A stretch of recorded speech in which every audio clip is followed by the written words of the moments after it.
Youssef Indy, bonjour. Bonjour. Merci de nous accorder cet entretien exclusif pour le compte de l'association Culture Populaire, ici à Paris. Merci de m'avoir invité. Avec grand plaisir.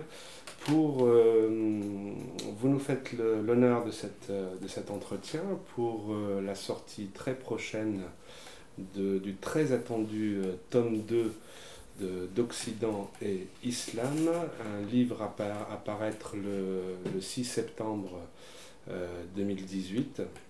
Aux éditions Sigest. Aux éditions Sigest. On incrustera donc le lien pour les précommandes qui sont déjà mises à disposition du public. Un livre sous-titré Le paradoxe théologique du judaïsme ou comment Yahvé usurpa la place de Dieu. Alors une question en introduction, c'est un sous-titre qui pique un petit peu. Oui, mais c'est pas volontaire. En fait, c'est comment dire. Le sujet du livre est un sujet extrêmement important et qui me travaille depuis plusieurs années, sur lequel je travaille depuis plusieurs années. C'est une thématique que j'avais déjà introduite dans Occident Islam tome 1, qui est passé un peu inaperçue, une note au 4e chapitre, où j'écrivais qu'en réalité dans la Bible hébraïque, il y a deux divinités. La divinité universelle, elle, Dieu, le Dieu des patriarches d'Abraham, tel qu'on le connaît, chrétien et musulman, et l'autre divinité, Yahvé, qui est une divinité tribale qui a été adoptée par les Hébreux. Les lecteurs découvriront quand, où et comment, donc, qui est une divinité tribale particulière qu'un groupe d'Hébreux va adopter, imposer au peuple d'Israël, qui existait déjà à cette époque, et qui, par un processus de longue durée, va, comme le titre de mon livre l'indique, usurper la place de Dieu. C'est-à-dire que elle, qui est le Dieu universel, connu du peuple d'Israël, va être supplantée par cette divinité particulière, Yahvé, divinité tribale, de manière définitive. Alors je rappelle pour nos spectateurs le titre déjà du tome 1. Une petite question en aparté. On était déjà à l'heure où on vous avait invité à Nice en conférence, à la 3e réédition. Je crois que c'est un livre qui a eu beaucoup de succès. Oui, et aujourd'hui on est à la 6e édition, qui s'est vendue à 5000 exemplaires. Et je rappelle, sans la puissance médiatique publicitaire auquel d'autres ont droit. Sans la promotion des grands médias, ni la promotion d'une bonne partie des médias alternatifs aussi, qui me boycottent aussi. Toujours pas de procès à ce sujet-là? Non. Des menaces, des insultes, mais pas de procès. Et pas de débat non plus. D'accord. Pas de débat de fond sur ce que vous annonciez déjà à l'époque. Non. Donc le tome 1 s'appelait déjà Source et genèse messianique du sionisme de l'Europe médiévale au choc des civilisations. D'ailleurs, vous avez fait un petit hors-série juste après, c'était les mythes fondateurs du choc des civilisations. On y reviendra en fin d'interview, mais ma question finalement pour introduire cet entretien, elle va être toute simple. Quel est le lien entre ce fameux tome 1 qui a eu beaucoup de succès, dans lequel il était question des origines messianiques du sionisme, on l'a rappelé, et ce tome 2, dont le sujet principal semble être, comme l'indique son titre, l'usurpation de la place de Dieu par Yahvé. Alors, dans le premier ouvrage, j'expliquais déjà, le cœur du premier ouvrage, c'était les origines messianiques du sionisme. Mais dès le début de l'ouvrage, j'expliquais que le messianisme, que j'appelle le messianisme actif, est en réalité l'activation du projet biblique, du projet qui se trouve dans l'Ancien Testament, dans la Bible hébraïque, à partir du XIIIe siècle. Livre qui, jusque-là, ne faisait que l'objet d'études, d'exégèses, de commentaires et de surcommentaires. Il n'en demeurait pas moins qu'avant qu'on en fasse un projet actif, il était la base d'une praxéologie, d'une culture juive qui organisait la vie des communautés juives à tous les niveaux.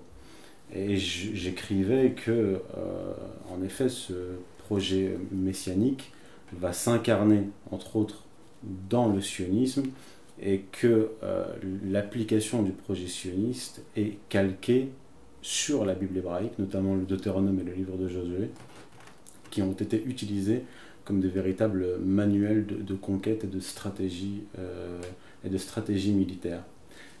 Et ça, c'était dans le tome 1. Voilà, ça c'était dans le tome 1. Et donc dans le tome 1, j'annonçais que j'aborderais d'autres thématiques, à savoir les deux divinités qui se trouvent dans la Bible hébraïque et le fond du projet biblique. Alors, donc, dans ce tome 2, j'aborde certaines questions annoncées dans le tome 1 et bien d'autres. Alors, le livre commence avec le monothéisme, le livre commence en Mésopotamie en 1900 avant Jésus-Christ, puis il se poursuit en Égypte en 1700, puis il remonte encore au 3e millénaire avant Jésus-Christ en Égypte, et il se poursuit jusqu'à l'Exode, la rencontre avec Yahvé, et ainsi de suite, la fondation du royaume de Juda, et toute l'histoire qui s'ensuit jusqu'à l'époque perse. Donc c'est un livre qui s'étend sur au moins 2 millénaires.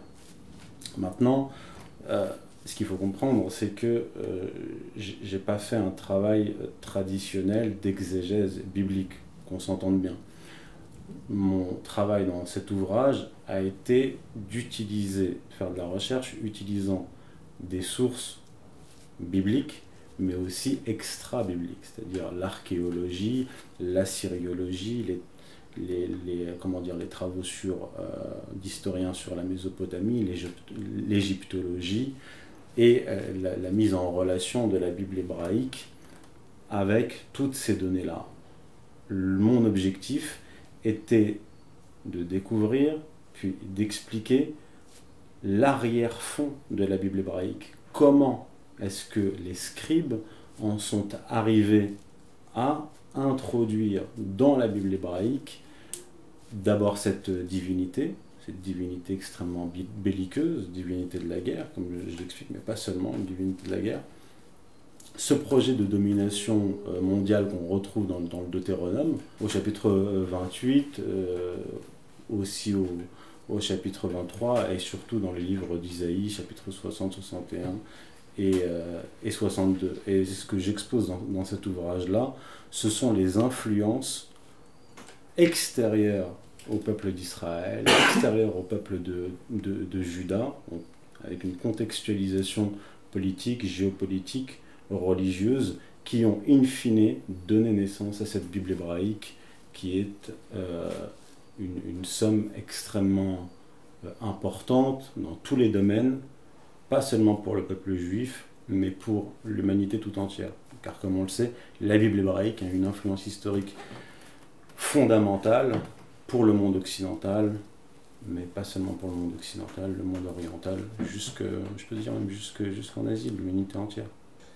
Et en substance, à quelle période le dieu Yahvé est entré dans cette Bible hébraïque? À quel moment ces scribes ont... Alors, il faut distinguer deux périodes. La période de la rencontre avec Yahvé, qui se situe en fait durant la période de l'Exode, donc à la fin du XIIIe siècle avant Jésus-Christ, début du XIIe siècle avant Jésus-Christ, et la période de rédaction de la Bible hébraïque qui se fait sur plusieurs siècles. Donc il y a eu d'abord l'adoption de Yahvé dans le désert, puis l'importation à Canaan de cette divinité Yahvé, puis dans une étape suivante, l'usurpation de la place de Dieu par Yahvé, parce qu'à l'époque, le peuple d'Israël adorait déjà El, qui signifie dans les langues sémitiques jusqu'aux langues les plus anciennes, jusqu'à la langue akkadienne, Dieu, la divinité, l'idée de Dieu. Et l'étape suivante, qui a été la rédaction de la Bible hébraïque par des groupes de scribes qui ne se sont pas concertés pour écrire la Bible hébraïque, enfin, on parle de la Torah d'abord dans un premier temps, qui ne se sont pas concertés pour écrire la Torah en un seul jet, tous ensemble, mais il y a eu plusieurs, dans un premier temps, deux Torahs différentes, puis une troisième, puis une quatrième. Et dans les deux premières sources, vous avez ce qu'appellent les biblistes la source yaviste et la source élohiste, c'est-à-dire une source de la Torah où Dieu est appelé Yahvé et l'autre où il est appelé Elohim plutôt.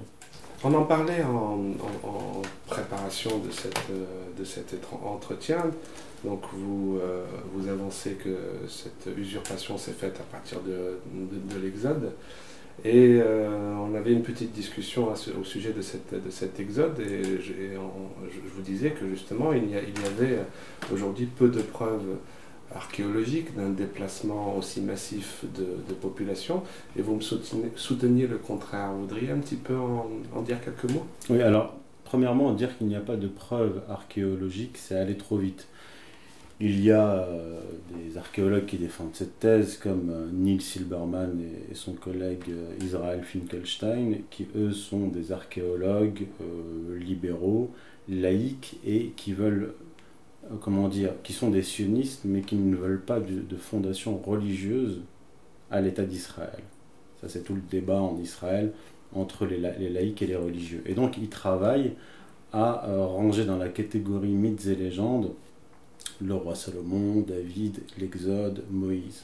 Or, déjà il faut dire une chose, c'est que il y a une histoire qui a été racontée par le bibliste et archéologue Richard Friedman, que je cite dans mon ouvrage, qui explique qu'il y a eu une discussion avec un archéologue israélien. Il lui disait, oui, des archéologues nous disent qu'on a passé le Sinaï au peigne fin et on n'a trouvé aucune trace d'un déplacement massif. Parce qu'il faut savoir que dans la Bible hébraïque, on nous dit que 600 000 hommes sont sortis d'Égypte avec leur famille, ce qui fait au total 2 millions de personnes.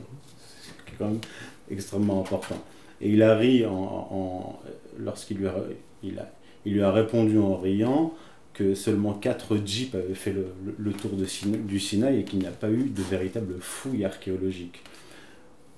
Ça, c'est la première chose. La deuxième, c'est qu'on sait qu'à partir au moins de l'époque des Hyksos, donc en 1700 avant Jésus-Christ, il y a eu des mouvements de population de l'Est vers l'Ouest, c'est-à-dire des populations sémitiques qui ont émigré pour des raisons de sécheresse, de famine, en Égypte. Et il y avait des routes caravanières qui reliaient le delta du Nil et Canaan.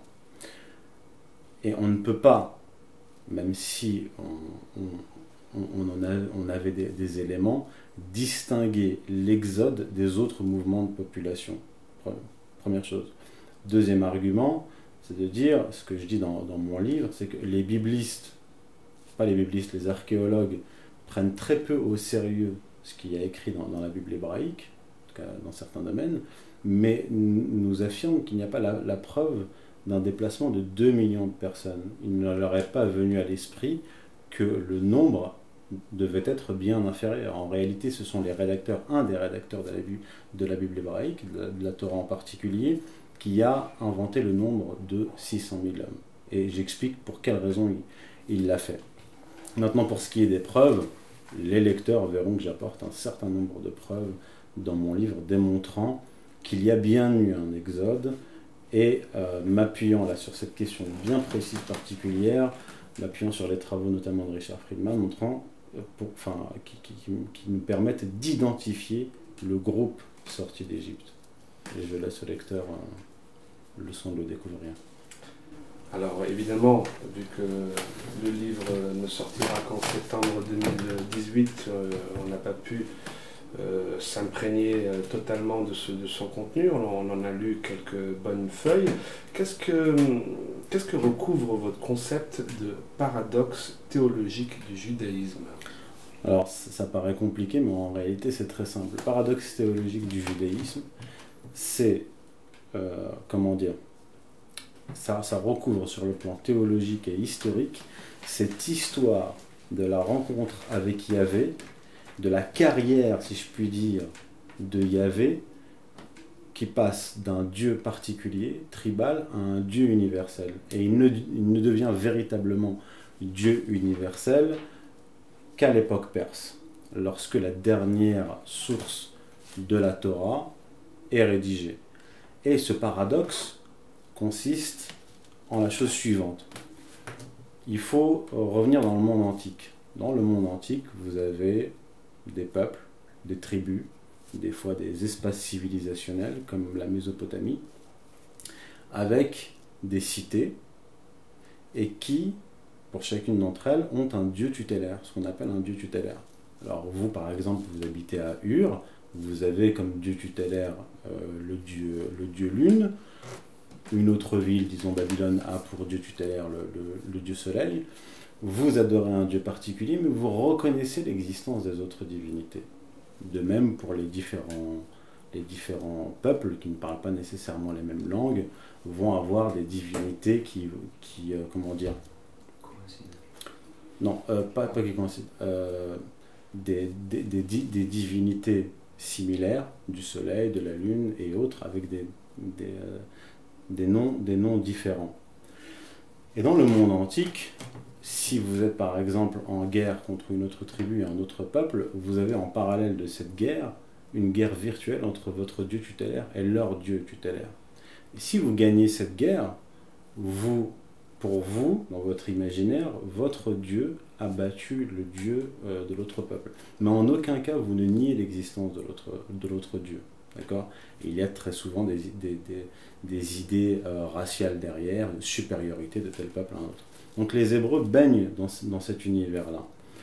Mais lorsque ils reviennent au monothéisme, avec les scribes de l'époque perse, je dis bien ils reviennent au monothéisme, parce que le monothéisme n'apparaît pas à ce moment-là.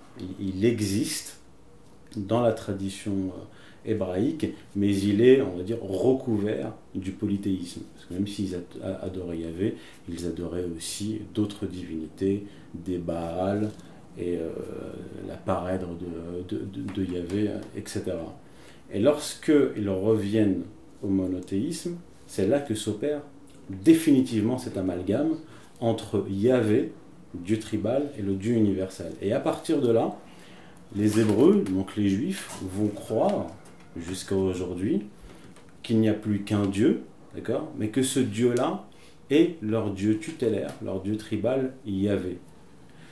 Et malgré cette universalité, ils maintiennent un rapport, un lien particulier avec leur Dieu tutélaire, Yahvé. Ils demeurent au-dessus des autres peuples.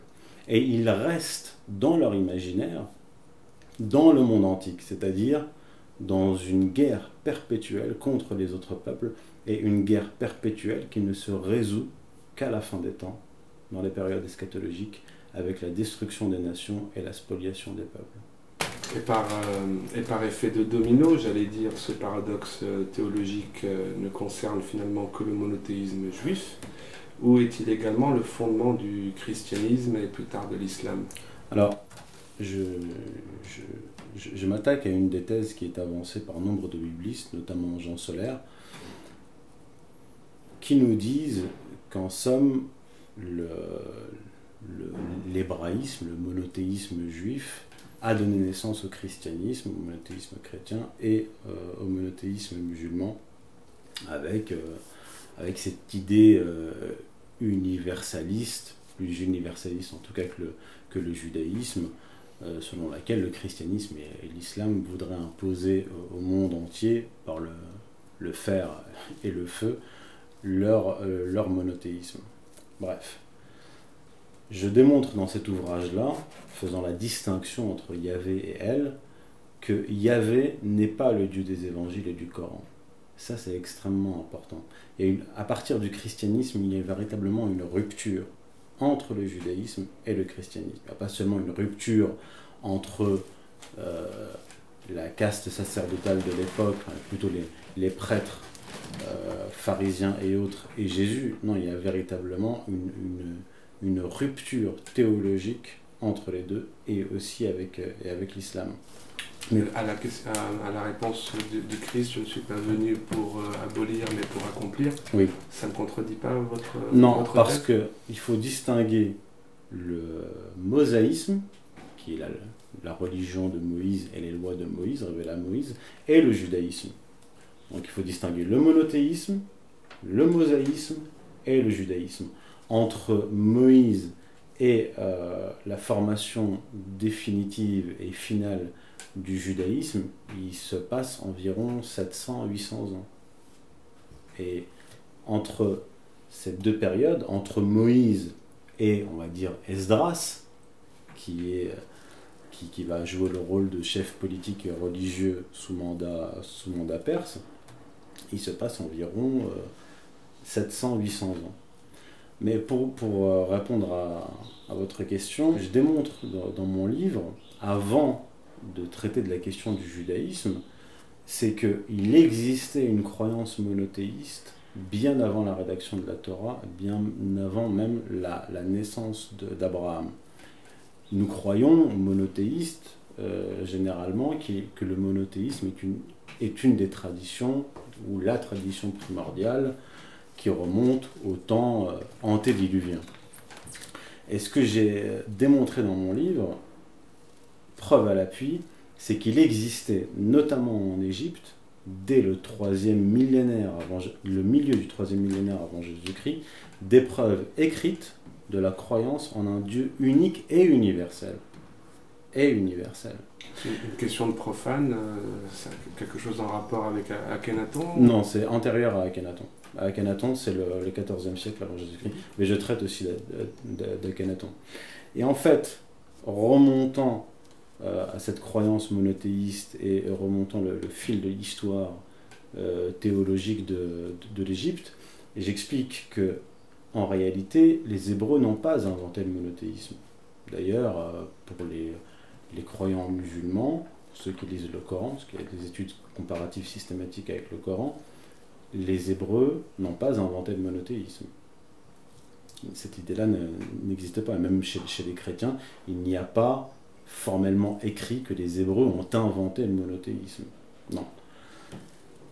Démontrant cela, il devient clair qu'en réalité, les Hébreux, au lieu d'inventer le monothéisme, plutôt que d'avoir inventé le monothéisme, ils l'ont perverti.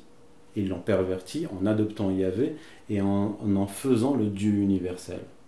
Par conséquent, il existe une tradition ancienne en Égypte monothéiste, et je montre qu'il existe une tradition hébraïque aussi monothéiste. Il est plus difficile de le démontrer pour les Hébreux parce que les documents écrits dans le monde, dans l'histoire hébraïque, n'apparaissent véritablement qu'après la constitution du royaume d'Israël, avec la rédaction de la première Torah, que les maximalistes font remonter à une période allant de 922 avant Jésus-Christ à 722 avant Jésus-Christ.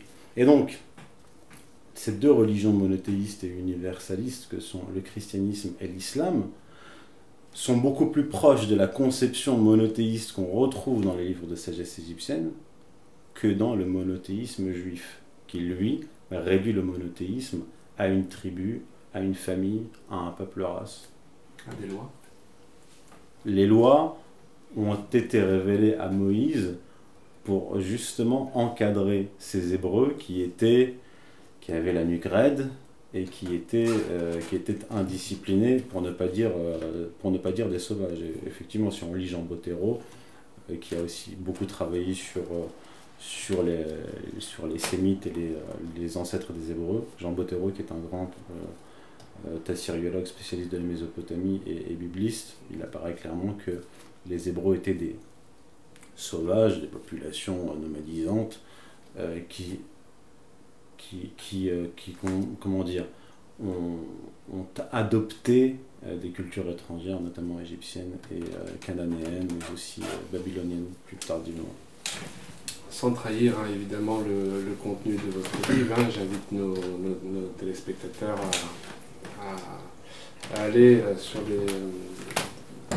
les sites de vente en ligne et en librairie pour se le procurer. Mais une question finalement qui me vient naturellement par montée de suspense, j'allais dire. Quelle était la manœuvre finalement? Dans quel but ont-ils usurpé justement ce Dieu? Si je répondais à cette question, j'irais beaucoup trop loin. En fait, ce n'est pas une manœuvre. Si on suit le récit biblique, par exemple. Est-ce qu'on est dans la manipulation politique? Non, à ce stade-là, on n'est pas dans la manipulation politique, parce que le groupe d'Hébreux qui va adopter Yahvé est le même groupe d'Hébreux qui va fabriquer le veau d'or et l'adopter. En fait, il faut remonter à l'Antiquité et comprendre comment dire, la vie sociale, le contexte religieux et historique de l'époque.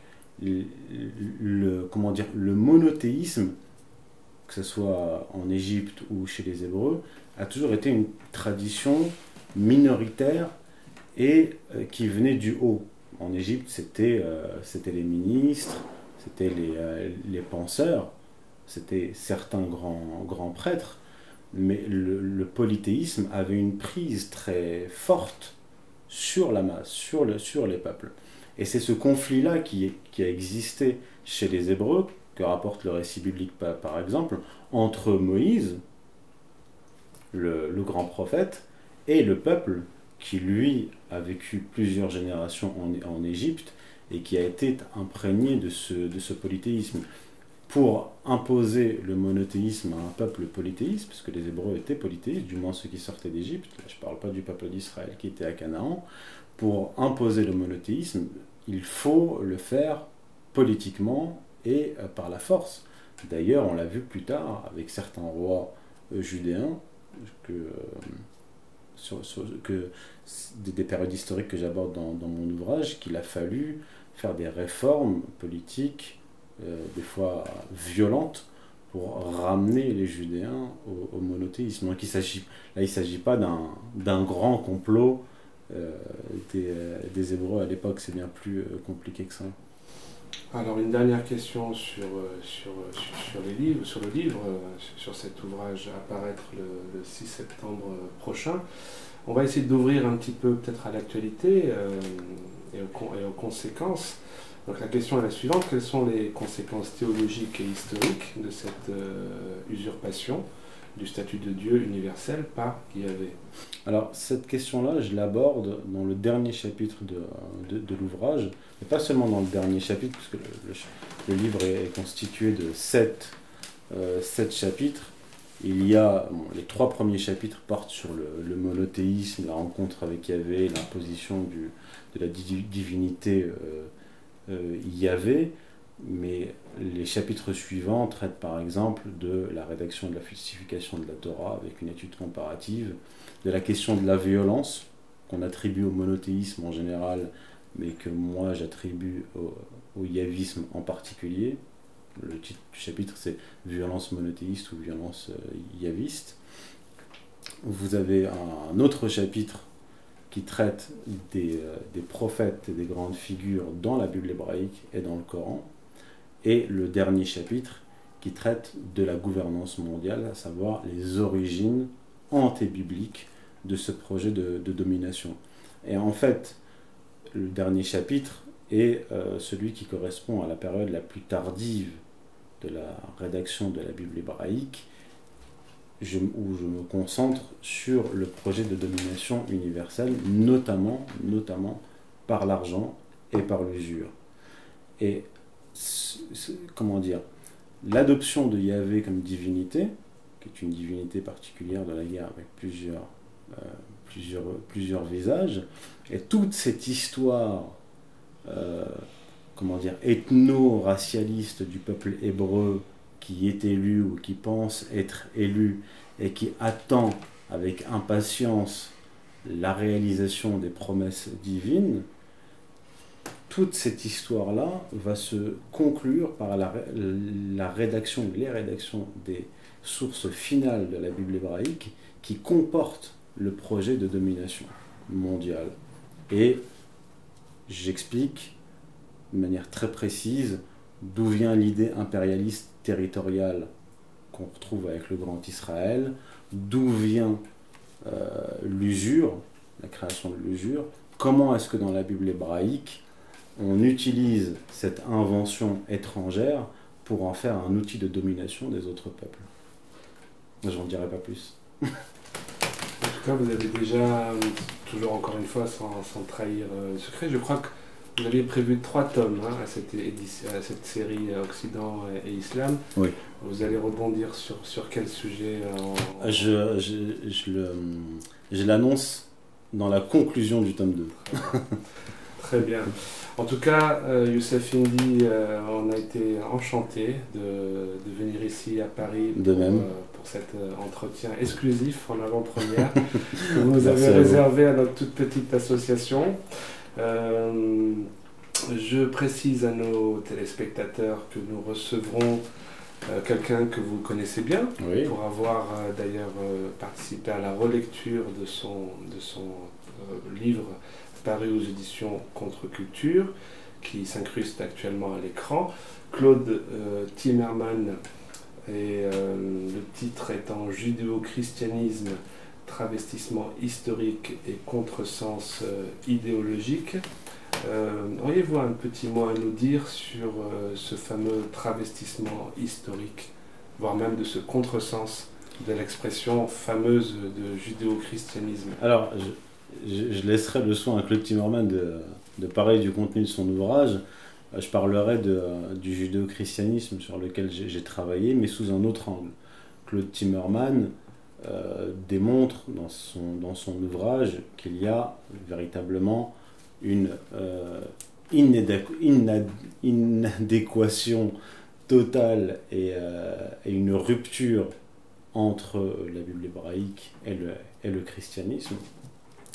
Moi, pour ma part, j'ai exposé dans mon premier ouvrage, Occident Islam tome 1, et dans le dernier, La mystique de la laïcité, qu'en réalité, le judéo-christianisme, ce qu'on appelle aujourd'hui le judéo-christianisme, est une invention d'une certaine élite juive qui a voulu, notamment durant le Moyen-Âge et à la fin du Moyen-Âge, suborner, soumettre l'Église catholique, puis dans un second temps le protestantisme après la création, après la naissance du protestantisme, donc suborner, soumettre les chrétiens aux vues messianiques juives et leur faire appliquer le projet messianique qu'on retrouve donc dans la Bible hébraïque, comme je l'explique dans mon prochain ouvrage. Et ce que j'ai déjà démontré, c'est que ce que j'ai expliqué, ce que j'ai déjà expliqué, c'est qu'ils vont utiliser la Kabbale, notamment la Kabbale chrétienne, pour influencer, soumettre l'Église catholique, puis les protestants, pour leur faire accomplir leur projet messianique.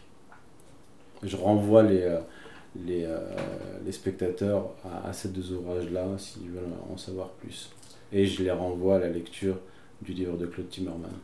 Le livre de Claude Timmerman en question, qui d'ailleurs vous cite dans ses remerciements pour l'avoir aidé à la relecture justement de son livre. Vous allez certainement entamer une tournée de conférences à la sortie de votre ouvrage. Est-ce que vous avez déjà des dates à annoncer à nos téléspectateurs? Je serai le 15 septembre à Aix-les-Bains. Je serai le 22 septembre avec Alain Soral à Nantes. Et je serai, si ma mémoire est bonne, le 3 novembre à Strasbourg. Et je serai à Nice, je ne sais pas quand. La fin du mois de novembre. D'accord, à la fin du mois de novembre. Donc on annonce à nos chers téléspectateurs qu'on vous recevra fin du mois de novembre pour justement développer la thèse de votre ouvrage et évidemment à proposer votre ouvrage à la vente et à la dédicace. Sachant qu'à chaque fois qu'on vous a reçu, cher Youssef, on a fait le plein en termes de public. Merci en tout cas encore une fois. Merci à vous. Merci pour cet entretien. Merci. Et je souhaite longue vie à votre ouvrage et à votre ténacité, puisque j'ai appris que vous étiez un petit peu bousculé par la critique. Pas par la critique. Les insultes et les menaces. C'est tout. Il n'y a pas de critique. C'est une preuve souvent on a raison quand on se fait insulter et menacer de la sorte. Merci encore, Youssef. Merci à vous. À bientôt. Au revoir, à bientôt.